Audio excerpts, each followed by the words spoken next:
ये हमारी 12th class की भूगोल की एनसीईआरटी की बुक है, मानव भूगोल के मूल सिद्धांत, कक्षा 12 की। तो आज हम इसका फर्स्ट चैप्टर शुरू करते हैं। हम सामान्यतः पृथ्वी के रूप, तूफान की आंख, नदी के मुख, यानी कि जो पृथ्वी का रूप हम मानते हैं वो उसको संबोधित करते हैं तूफान की आंख के नाम से। नदी को हम पृथ्वी का क्या मानते हैं? मुख मानते हैं। और हिम नदी को प्रोथ, यानी कि उसको हिम नदी को क्या मानते हैं? जो बर्फ वाली नदी होते हैं उसकी नासिका, यानी कि नाक माना हुआ है। जल डमरू मध्य की ग्रीवा, यानी जल डमरू मध्य मतलब जो आपस में जल संधियां होती हैं उसको उसकी जीभ माना गया है। मृदा की परिच्छेदिका का वर्णन करते हैं। इसी प्रकार प्रदेशों, गांवों, नगरों का वर्णन जीवों के रूप में किया जाता है, छोटे छोटे जीवों के रूप में। जर्मन भूगोलवेत्ता या राज्य देश का वर्णन जीवित जीव के रूप में करते हैं। सड़कों, रेल मार्गों और जल मार्गों के जाल को प्राय परिसंचरण की धमनियों के रूप में वर्णन किया गया। जैसे हमारी बॉडी में क्या होता है, ब्लड का सर्कुलेशन होता है, संचरण होता है, उसी तरीके से सड़कों, रेल मार्गों और जल मार्गों के जाल को प्राय परिसंचरण की धमनियों के रूप में वर्णन किया जाता है। क्या आप अपनी भाषा से ऐसे शब्दों और अभिव्यक्तियों को एकत्रित कर सकते हैं? अब मूल प्रश्न उत्पन्न होता है कि क्या हम प्राकृतिक मनुष्य को पृथक कर सकते हैं, यानी कि क्या मनुष्य और प्रकृति को अलग अलग करके देखा जा सकता है, जबकि वे इतनी जटिलता से आपस में जुड़े हुए हैं। यहाँ पे कुछ डेफिनेशन दी गई है इम्पोर्टेंट, जैसे मानव भूगोल मानव समाज और धरातलों के बीच संबंधों का संश्लेषित अध्ययन है। ये किसका कथन है? रेटजेल का। तो इसमें क्या समझें कि ऊपर दी गई परिभाषा में संश्लेषण पर जोर दिया गया है। किस चीज पर? संश्लेषण पर। अब नेक्स्ट, मानव भूगोल अस्थिर पृथ्वी और क्रियाशील मानव के बीच परिवर्तनशील संबंधों का अध्ययन है, यानी कि आपस में क्या होते हैं? संबंध परिवर्तनशील होते रहते हैं। इसकी डेफिनेशन है एलन सी सैंपल की। तो नेक्स्ट, हमारी पृथ्वी को नियंत्रित करने वाले भौतिक नियमों तथा इस पर रहने वाले जीवों के मध्य संबंधों के अधिक संश्लेषित ज्ञान से उत्पन्न संकल्पना है। ये किसके? पाल्विडाल डी ला ब्लास की। एक बार इन्हें देख लेना, पूछ ली जाती है। मानव भूगोल भौतिक पर्यावरण तथा मानव जनित सामाजिक सांस्कृतिक पर्यावरण के अंतर संबंधों का अध्ययन उनकी परस्पर अरण्य क्रिया के द्वारा करता है। आप अपनी कक्षा 11 की पुस्तक भौतिक भूगोल के मूल सिद्धांत, भौतिक भूगोल के मूल सिद्धांत यानी कि जो 2006 में थी, में भौतिक पर्यावरण के तत्वों का अध्ययन कर चुके हैं। आप जानते हैं कि ये तत्व भू आकृतिक मृदाएं, जलवायु, जल यानी कि जो भौतिक तत्व हैं, भू आकृति, मृदाएं, जलवायु, जल, प्राकृतिक वनस्पति और विविध प्राणी जात तथा वनस्पति जात हैं। क्या आप उन तत्वों की सूची बना सकते हैं जिनकी रचना मानव ने भौतिक पर्यावरण द्वारा प्रदत्त मंच पर अपने कार्यकलापों के द्वारा की है?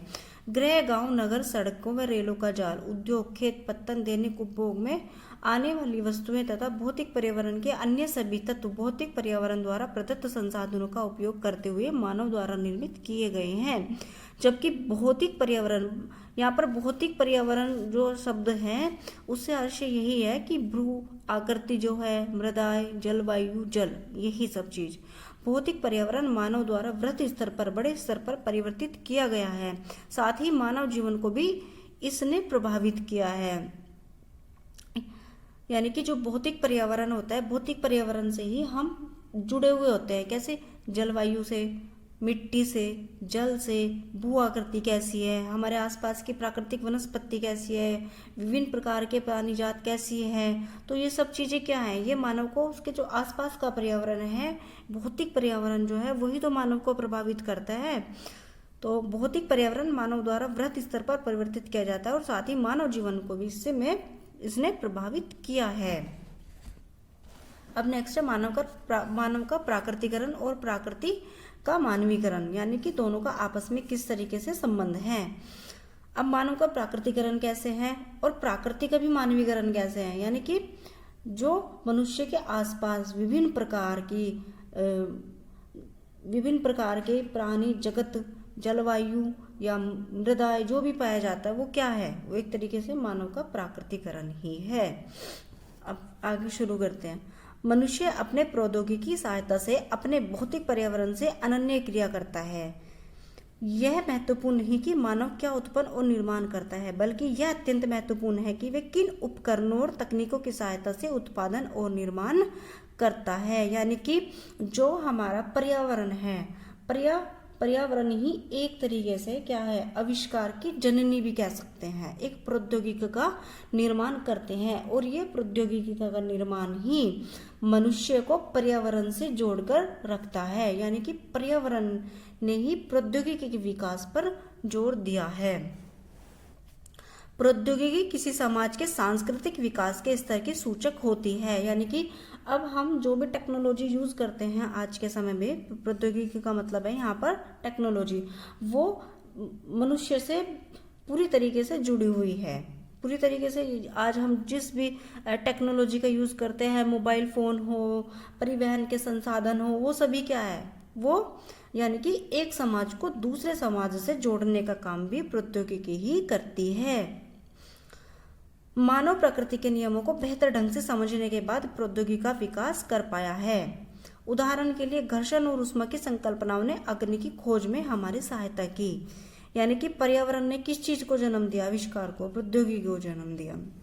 इस प्रकार डीएनए और आनुवंशिकी के रहस्यों की समझ ने हमें अनेक बीमारियों पर विजय पाने के योग्य बनाया है। अधिक तीव्र गति से चलने वाले यान विकसित करने के लिए हम वायु गति के नियमों का प्रयोग करते हैं, ठीक है, जैसे हवाई जहाज। आप देख सकते हैं कि प्राकृतिक का ज्ञान प्रौद्योगिकी को विकसित करने के लिए महत्वपूर्ण है। यानी कि प्राकृतिक का ज्ञान प्रौद्योगिकी को क्या है, विकसित करने के लिए महत्वपूर्ण है। प्रौद्योगिकी मनुष्य पर पर्यावरण की बंदिशों को कम करती है। प्राकृतिक पर्यावरण से अनन्य क्रिया की आरंभिक अवस्थाओं में मानव इससे अत्यधिक प्रभावित हुआ था। उन्होंने प्रकृति के आदेशों के अनुसार अपने आप को ढाल लिया। इसका कारण यह है कि प्रौद्योगिकों का स्तर अत्यंत निम्न और मानव के सामाजिक विकास की अवस्था भी आदिम थी, यानी कि पुरानी थी। आदिम मानव समाज और प्रकृति की प्रबल शक्तियों के बीच इस प्रकार की अनन्य क्रिया को पर्यावरणीय निश्चयवाद कहा गया है। पर्यावरणीय निश्चयवाद शब्द जो दिया है वो ई हंगिटन ने दिया है। पर्यावरणीय निश्चयवाद यानी कि मनुष्य और पर्यावरण आपस में क्या जुड़े हुए हैं। हमारे आसपास जो भी हमारा वातावरण है उससे मनुष्य पृथक नहीं है और प्राकृतिक भी मनुष्य से पृथक नहीं है। एक दूसरे की आवश्यकताओं की पूर्ति हमारी क्या है, मनुष्य की सारी आवश्यकताओं की पूर्ति क्या प्राकृतिक से पूर्ण होती है और वो प्रकृति ही फिर आगे मनुष्य की आवश्यकताओं के अनुसार ही टेक्नोलॉजी यानी कि प्रौद्योगिकों को जन्म देती है। तो ये पर्यावरणीय निश्चयवाद किसने दिया है, ई हंगिटन ने इस शब्द को दिया है। प्रौद्योगिकी विकास की उस अवस्था में प्राकृतिक मानव की कल्पना कर सकते हैं जो प्रकृति को सुनता है, उसकी प्रचंडता से भयभीत होता था और उसकी पूजा करता था। यानी कि क्या, आदिम काल में आदि मानव। अब यहाँ पर इसमें समझाने की कोशिश की है मानव का प्राकृतिकरण। चलो इसको पढ़ते हैं। बेंदा मध्य भारत के आबूजमाड़ के क्षेत्रों के जंगलों में रहता है। यानी कि बेंदा एक व्यक्ति है जो मध्य भारत के अबूजमाड़ के क्षेत्र में जंगलों में रहता है। उसके गांव में 3 झोपड़ियों में है जो जंगल के बीच में है। यहाँ तक कि पक्षी और आवारा कुत्ते जिनकी भीड़ प्राय गांवों में मिलती है यह भी दिखाई नहीं देते। छोटी लंगोटी पहने और हाथ में कुल्हाड़ी लिए वह पेंडा यानी कि वन को पेंडा बोलते हैं का सर्वेक्षण करता है, जहाँ उसका कबीला कृषि का आदिम रूप से स्थानांतरित कृषि करता है। यानी कि एक स्थान को छोड़कर दूसरे स्थान पर कृषि। पेंदा और उसके मित्र वन के छोटे टुकड़ों को जुताई के लिए जलाकर साफ करते हैं। राख का उपयोग मृदा को उर्वर बनाने के लिए किया जाता है और अपने चारों ओर खिले हुए महुआ वृक्षों को देखकर बेंदा प्रसन्न है। जैसे ही वे महुआ, पलाश और साल के वृक्षों को देखता है जिन्हें बचपन से ही उसे आश्रय दिया है, वह सोचता है कि इन सुंदर ब्रह्मांड का अंग बनकर वह कितना सौभाग्यशाली है। विसर्पी गति से पेंडा को पार कर बेंदा नदी तक पहुंचता है। जैसे ही वह चुल्लू भर जल लेने के लिए झुकता है, उसे वन की आत्मा लुंगी की प्यास बुझाने की स्वीकृति देने के लिए धन्यवाद करना याद आता है। अपने मित्रों को यानी कि वो प्रकृति का किस तरीके से अपने अंदर समाये हुए हैं। अपने मित्रों के साथ आगे बढ़ते हुए बेंदा गूदेदार पत्तों और कंदमूल को चबाता है। लड़के वन से गजहारा और कुचला का संग्रहण करने का प्रयास कर रहे हैं। ये विशिष्ट पादप है जिनका प्रयोग बेंदा और उसके लोग करते हैं। वह आशा करता है कि वन की आत्माएं दया करेंगी और उसे उन जड़ी बूटियों तक ले जाएंगी। ये आगामी पूर्णिमा को मदाई अथवा जनजातीय मेले के वस्तु विनिमय के लिए आवश्यक है। वह जड़ी बूटियां भी वहां से लेता है। वह अपने नेत्र बंद करके स्मरण करने का कठिन प्रयत्न करता है जो उसके बुजुर्गों ने उन जड़ी बूटियों और उनके पाए जाने वाले स्थानों के बारे में समझाया था। वह चाहता है कि काश उसने अत्यधिक ध्यानपूर्वक सुना होता। अचानक पत्तों में खड़खड़ाहट होती है। बेंदा और उसके मित्र जानते हैं कि ये बाहरी लोग हैं जो इन जंगलों में उन्हें ढूंढते हुए आए हैं। एक ही प्रवाही गति से बेंदा और उसके मित्र संघनन वृक्षों के वितान के पीछे अदृश्य हो जाते हैं और वन की आत्मा के साथ एकाकार हो जाते हैं। ठीक है, यानी कि इसमें वो समझाने की कोशिश की गई है कि जो आज भी एक तरीके से जो आदिवासी लोग हैं वो किस तरीके से इन वनों से यानी इस प्रकृति से जुड़े हुए हैं। बोक्स की कथा मानव का प्राकृतिकरण आर्थिक दृष्टि से आदिम समाज से एक संबंधित एक घर के प्रत्यक्ष संबंधों का प्रतिनिधित्व करती है। ऐसे अन्य आदिम समाजों के संबंध में पढ़े जो प्राकृतिक पर्यावरण के साथ पूर्णतः सामंजस्य बनाए हुए हैं। आप अनुभव करेंगे कि ऐसे सभी प्रकरणों में प्राकृतिक एक शक्तिशाली बल पूज्य सात्कार योग्य तथा संरक्षित है। सतत पोषण हेतु मनुष्य प्राकृतिक संसाधनों पर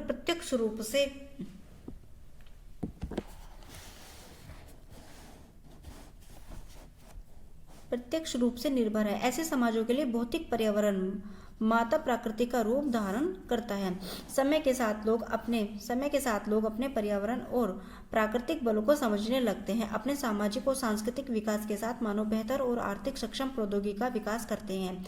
वे अभाव की अवस्था से स्वतंत्रता की अवस्था की ओर अग्रसर होते हैं। पर्यावरण से प्राप्त संसाधनों के द्वारा वे संभावनाओं को जन्म देते हैं। मानवीय क्रियाओं सांस्कृतिक भूदृश्यों की रचना करती है। मानवीय क्रियाएं सांस्कृतिक भूदृश्य की रचना करती हैं। मानवीय क्रियाओं की छात्र सर्वत्र है। उच्च भूमियों पर स्वास्थ्य विश्राम स्थल विश्राम नगरीय प्रसार खेत फलोदान मैदानों तथा तरंगित पहाड़ियों में चारागाहों तटों पर पत्तन महासागरीय तल पर समुद्री मार्ग तथा अंतरिक्ष में उपग्रह इत्यादि पहले से विद्वानों ने इसे संभववाद का नाम दिया है। यानी कि ये चीज क्या है, संभव है, यानी प्राकृतिक में ये चीज संभव है, ये आनी ही आनी है। प्राकृतिक अवसर प्रदान करते हैं और मानव उनका उपयोग करता है तथा धीरे धीरे प्रकृति का मानवीकरण हो जाता है। यानी कि धीरे धीरे क्या है, मनुष्य प्रकृति पर निर्भर हो जाता है तथा प्रकृति पर मानव प्रयासों की छाप पड़ने लगती है। अब प्रकृति का वो तो हमने पढ़ा था मानव का प्राकृतिकरण किस तरीके से हुआ है। अब प्रकृति का मानवीकरण किस तरीके से हुआ है।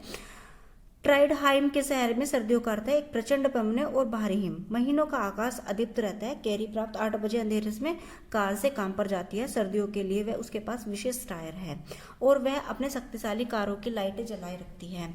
उसका कार्यालय सुखदायक 23 डिग्री सेल्सियस पर कृत्रिम ढंग से गर्म रहता है। विश्वविद्यालय का परिसर जिसमें वह काम करती है कांच के एक विशाल गुंबद के नीचे बना हुआ है। यह गुंबद सर्दियों से हिम बाहर रखता है और गर्मियों में धूप को अंदर आने से रोकता है। तापमान को सावधानीपूर्वक नियंत्रित किया जाता है और वह पर्याप्त प्रकाश होता है। यद्यपि ऐसे रुक्ष मौसम में नई सब्जियों और पौधे नहीं उगते। कैरी अपने डेस्क पर आर्किड रखती है और उष्ण कटिबंधीय फसलों जैसे केला व कीवी का आनंद लेती है। ये नियमित रूप से वायुयान द्वारा उष्ण क्षेत्रों में से मंगाए जाते हैं। माउस की एक क्लिक के साथ कैरी नई दिल्ली में अपने सहकर्मियों से कंप्यूटर नेटवर्क से जुड़ जाती है। देखो, वह प्राय लंदन के लिए सुबह की उड़ान लेती है और शाम को अपना मनपसंद टेलीविजन सीरियल देखने के लिए सही समय पर वापस पहुंच जाती है। यद्यपि कैरी 58 वर्षीय फिर भी वह विश्व के अन्य भागों में अनेक 30 वर्षीय लोगों से अधिक स्वस्थ और युवा दिखती है। तो यानी कि दोनों जगह यह समझाने की कोशिश की गई है कि मानव प्रकृति से जुड़ा है और प्रकृति के बिना मानव का जीवन संभव ही नहीं है। यानी कि प्रकृति को सही तरीके से सहेजने में मानव अपना भरपूर योगदान दे सकता है और जिससे उसे उसकी विभिन्न आवश्यकताओं की क्या होती है, पूर्ति होती है। और वही क्या है, आगे हमारी जरूरत हो यानी कि टेक्नोलॉजी को भी क्या करती है, आगे बढ़ाने में मदद करती है। यानी कि प्रकृति ही विभिन्न आविष्कारों की जननी मानी जाती है। क्या आप कल्पना कर सकते हैं कि ऐसी जीवन शैली कैसे संभव हुई है। प्रौद्योगिकी है जिस कारण ट्राइडहाइम के वे लोग व उन जैसे अन्य लोग प्रकृति द्वारा आरोपित अवरोधों पर विजय पाने के लिए सक्षम हुए। क्या आप ऐसे अन्य कुछ दृष्टांतों को जानते हैं। उदाहरणों को ढूंढना कठिन नहीं है। अब नेक्स्ट, भूगोलवेत्ता ग्रिफिथ टेलर ने एक नई संकल्पना प्रस्तुत की जो 2 विचारों पर्यावरणीय निश्चयवाद और संभववाद के बीच मध्य मार्ग को परिलक्षित करता है। उन्होंने इसे नव निश्चयवाद और रुको और जाओ निश्चयवाद का नाम दिया है। आप में से जो नगरों में रहते हैं और जो नगर देख चुके हैं जरूर जानते होंगे कि चौराहों पर यातायात का नियंत्रण बत्तियों द्वारा होता है। लाल बत्ती का अर्थ है रुको, एम्बर यानी पीली बत्ती, और लाल और हरी बत्तियों के बीच रुककर तैयार रहने का अंतराल प्रदान करती है। और हरी बत्ती का अर्थ है जाओ, संकल्पना दर्शाती है कि न तो यहाँ नितांत आवश्यकता की स्थिति यानी पर्यावरणीय निश्चयवाद है और न ही नितांत स्वतंत्रता संभववाद की दशा है। इसका अर्थ है कि प्राकृतिक नियमों का अनुपालन करके हम प्राकृतिक पर विजय प्राप्त कर सकते हैं। उन्हें लाल संकेतों का प्रत्युत्तर देना होगा और जब प्राकृतिक रूपांतरण की स्वीकृति दे दे तो वे अपने विकास के प्रयत्नों से आगे बढ़ सकते हैं। इसका तात्पर्य है कि उन सीमाओं में जो पर्यावरण की हानि न करती हो संभावनाओं को उत्पन्न किया जा सकता है तथा अंधाधुंध रफ्तार दुर्घटनाओं से मुक्त नहीं होती। विकसित अर्थव्यवस्थाओं के द्वारा चलाई गई मुक्त चाल के परिणाम स्वरूप हरित ग्रह प्रभाव, ओजोन परत अवक्षय, भूमंडलीय तापन, पीछे हटती हिमनदियां, निम्नीकृत भूमियां हैं। नव निश्चयवाद संकल्पनात्मक ढंग से एक संतुलन बनाने का प्रयास करता है जो संभावनाओं के बीच अपरिहार्य चरण द्वैतवाद को निष्फल करता है। समय के गलियारे से मानव भूगोल। पर्यावरण से अनुकूल व समायोजन की प्रक्रिया तथा इसका रूपांतरण पृथ्वी के धरातल पर विभिन्न परिस्थितिकीय रूप से परिस्थितिकीय निकेत में मानव के उदय के साथ आरंभ हुआ। इस प्रकार यदि हम पर्यावरण और मानव की अनन्य क्रिया से मानव भूगोल के प्रारंभ की कल्पना करें तो इसकी जड़ें इतिहास में अत्यंत गहरी है। अतः मानव भूगोल के विषय में एक दीर्घकालिक सातत्य पाया जाता है। यद्यपि समय के साथ इसे सुस्पष्ट करने वाले उपागमों में परिवर्तन आया है। उपागमों में यह गत्यात्मकता विषय की परिवर्तनशील प्रकृति को दर्शाती है। पहले विभिन्न समाजों के बीच अनन्य क्रिया नगण्य थी और एक दूसरे के बारे में ज्ञान सीमित था। यात्री और अन्वेषक अपने यात्रा क्षेत्रों के बारे में सूचनाओं का प्रसार किया करते थे। नौ संचालन संबंधी कुशलताएं विकसित नहीं हुई और समुद्री यात्राएं खतरों से खाली न थी। 15वीं शताब्दी के अंत में यूरोप में अन्वेषणों के प्रयास हुए और धीरे धीरे देशों और लोगों के विषय में मिथक और रहस्य खुलने शुरू हुए। उपनिवेश युग ने अन्वेषणों को आगे बढ़ने के लिए गति प्रदान की ताकि प्रदेशों के संसाधनों तक पहुंच हो सके, तालिकाई सूचनाएं प्राप्त हो सके। यहाँ आशय गहन ऐतिहासिक विवरण प्रस्तुत करने का नहीं है, केवल आपको मानव भूगोल के क्रमिक विकास की प्रक्रियाओं से अवगत कराने का है। ठीक है, अब जैसे यहाँ पे देखो मानव भूगोल की कल्याणपरक अथवा मानवतावादी विचारधारा का संबंध मुख्यतः लोगों के सामाजिक कल्याण के विभिन्न पक्षों से है। इसमें आवासन, स्वास्थ्य, शिक्षा, कल्याण क्या है, मतलब मानव समाज कल्याण क्या है, आवासन, अच्छा आवास हो, स्वास्थ्य हो, शिक्षा जैसे पक्ष सम्मिलित हैं। भूगोलवेत्ताओं ने पहले ही स्नातकोत्तर पाठ्यचर्या में सामाजिक कल्याण के रूप में भूगोल का एक कोर्स आरंभ किया है।